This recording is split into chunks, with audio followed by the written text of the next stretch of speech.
So guys one പീസിൻ്റെ chapter 1181 spoilers ഇറങ്ങിയിട്ടുണ്ട്. ഈ സ്പോയിലേഴ്സിലാണെങ്കിൽ ഒരുപാട് ഇൻട്രസ്റ്റിംഗ് ആയിട്ടുള്ള കാര്യങ്ങളും മെയിൻലി ഫോക്കസ് ചെയ്തിട്ടുള്ളത് നമ്മുടെ ലോക്കിയുടെയും ഇമോയുടെയും ഫൈറ്റ് തന്നെയാണ്.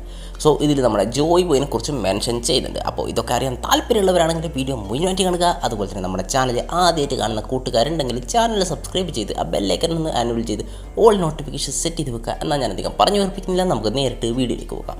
ചാപ്റ്ററിൻ്റെ പേര് വരുന്നത് ഗോഡ് ആൻഡ് ഡെവിൽ എന്നാണ്. ഡെവിൽ എന്ന് ഉദ്ദേശിച്ചത് ഒബ്വിയസ്ലി നമ്മുടെ ഇമൂനെ തന്നെയാണ്. പക്ഷേ ഗോഡ് നമ്മുടെ ലോക്കിയാണോ അതോ നമ്മുടെ ലൂഫിയാണോ എന്ന് ഇവിടെ കൺഫേം ആയിട്ടില്ല. പിന്നെ ഇവിടെ പ്രത്യേക എടുത്ത് പറയുന്നത് ചാപ്റ്റർ ഫോക്കസ് ചെയ്തിട്ടുള്ളത് നമ്മുടെ ലോക്കിനെ ഇമൂനെ ആണെന്ന്. അപ്പോൾ നമുക്ക് നേരിട്ട് ചാപ്റ്റർ എന്തൊക്കെയാണെന്ന് നോക്കാം. ലോക്കി തന്നെ റഗ്നീർ വെച്ച് നമ്മുടെ ഇമൂനെ ക്രഷ് ചെയ്യാൻ ശ്രമിക്കുന്നുണ്ട്. പക്ഷേ നമ്മുടെ ഇമു അത് ബ്ലാക്ക് ഫ്ലെയിം വെച്ച് ബ്ലോക്ക് ചെയ്യുന്നുണ്ടെന്നാണ് ഇവിടെ പറഞ്ഞത്. ഇതൊന്നും നമ്മുടെ ഒമൻ തന്നെ ആവാനാണ് ചാൻസ് കൂടുതൽ. പക്ഷേ ഇവിടെ നമ്മൾ ശ്രദ്ധിക്കേണ്ട കാര്യം എന്താണെന്ന് വെച്ചാൽ ഇമു അറ്റാക്ക് ബ്ലോക്ക് ചെയ്തെന്നാണ് പറഞ്ഞിട്ടുള്ളത്. നിങ്ങൾക്കറിയാം നമ്മളെ ലോക്കിയുടെ സ്ട്രെങ്ത് എത്രമാത്രമാണെന്ന്. സോ അത്രമാത്രം പവർഫുൾ ആയിട്ടുള്ള ലോക്കിയുടെ അറ്റാക്ക് ബ്ലോക്ക് ചെയ്യണമെങ്കിൽ നമ്മളെ ഇമൂസമാക്ക് എത്രമാത്രം പവർ ഉണ്ടായിരിക്കും. ഇമൂസമാക്ക് ഇവിടെ കിട്ടിക്കൊണ്ടിരിക്കുന്നത് വളരെ വലിയൊരു അപ്സ്കെയിലിംഗ് തന്നെയാണ്.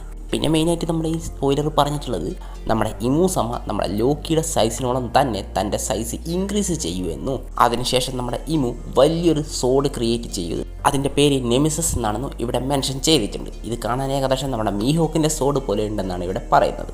സോ ഇതിലൂടെ ഒരു പക്ഷേ ഫോർഷാഡോ ചെയ്യുന്നത് നമ്മുടെ ഇമൂസമയും നമ്മുടെ മീഹോക്കും തമ്മിൽ എന്തോ ഒരു കണക്ഷൻ ഉണ്ട്. നമുക്കറിയാം ഇതിനെ ചുറ്റിപ്പറ്റി ഒരുപാട് തിയറീസ് നമുക്ക് കാണാൻ കഴിഞ്ഞിട്ടുണ്ട്. നമ്മുടെ ഇമൂസമയുടെ സണ്ണാണ് നമ്മുടെ മീഹോക്ക് എന്ന്. ഒരു പക്ഷേ ഈ തിയറി സത്യമാവാൻ ചാൻസ് ഉണ്ട്. പിന്നെ ആ സോഡ് വെച്ച് നമ്മുടെ ഇമൂസമ നമ്മുടെ ലോക്കിയുടെ ചെസ്റ്റിൽ വലിയൊരു അറ്റാക്ക് തന്നെ ചെയ്യുന്നുണ്ടെന്നും ഇവിടെ പറഞ്ഞിട്ടുണ്ട്. പിന്നെ ഇവിടെ നമ്മുടെ ഇമു നമ്മുടെ ഡോമിനേഷനെ കുറിച്ചും പവറിനെ കുറിച്ചും ഒക്കെ പറയുന്നുണ്ട്. ഹ്യൂമാനിറ്റി പവറിനെ ആഗ്രഹിക്കുന്നു, അത് കറപ്ഷനിലേക്ക് നയിക്കുമെന്നും പിന്നെ പലതരത്തിലുള്ള പാക്ട്സുകളും ക്രിയേറ്റ് ആകുമെന്നും ഇത് മൂന്നും ചേരുമ്പോൾ ഡോമിനേഷൻ ഉണ്ടാകുമെന്നും നമ്മുടെ ഇമൂസമ ഇവിടെ പറയുന്നുണ്ട്. അപ്പം നമ്മൾ ലോക്കി ആയിക്കോട്ടെ നമ്മുടെ ഇമുവിനോട് പറയൂ, ഞാൻ ആരുടെ മുന്നിലും സബ്മിറ്റ് ചെയ്യില്ല. അത് കേട്ടതും നമ്മുടെ ഇമു നമ്മുടെ ലോക്കിക്ക് റിപ്ലൈ കൊടുക്കൂ, നമുക്ക് ശരിക്കുള്ള സന്തോഷം കിട്ടണമെങ്കിൽ ഡോമിനേഷൻ തന്നെ വേണമെന്ന്. ഇത് നമ്മുടെ ലോക്കിയും നമ്മുടെ ഇമൂസമ്മയും തമ്മിലുള്ളൊരു കോൺവെർസേഷൻ ആയിരുന്നു ഡോമിനേഷനെ കുറിച്ചുള്ളത്.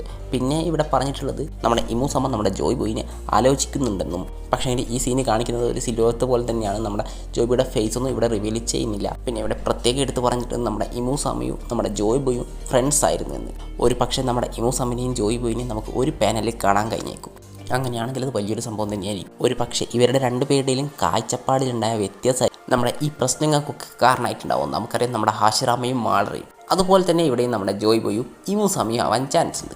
ഇനിയിപ്പോൾ എനിക്കുള്ള ഡൗട്ട് എന്താണെന്ന് വെച്ചാൽ ഇതിൽ നമ്മുടെ ഡേവി ജോൺസ് എവിടെയാണ് വരുന്നതെന്നാണ്. സോ അതിനെക്കുറിച്ച് നമുക്ക് നോക്കാം. പിന്നെ പെട്ടെന്ന് ദേഷ്യം പിടിച്ചിട്ട് നമ്മുടെ ഇമൂസമ്മ ഇസൻ ദാറ്റ് റൈറ്റ് ജോയ് ബോയ് എന്നും ഷൗട്ട് ചെയ്യുന്നുണ്ട്. ഇമൂസമ്മ ചോദിച്ചത് നമ്മുടെ ഇമൂസമ്മ നേരത്തെ ഡോമിനേഷനെ കുറിച്ച് പറഞ്ഞ കാര്യങ്ങളൊക്കെ ശരിയല്ലേ ജോയ് ബോയ് എന്നാണ് ഇവിടെ ഇമൂസമ്മ ചോദിച്ചിട്ടുണ്ടാവുക.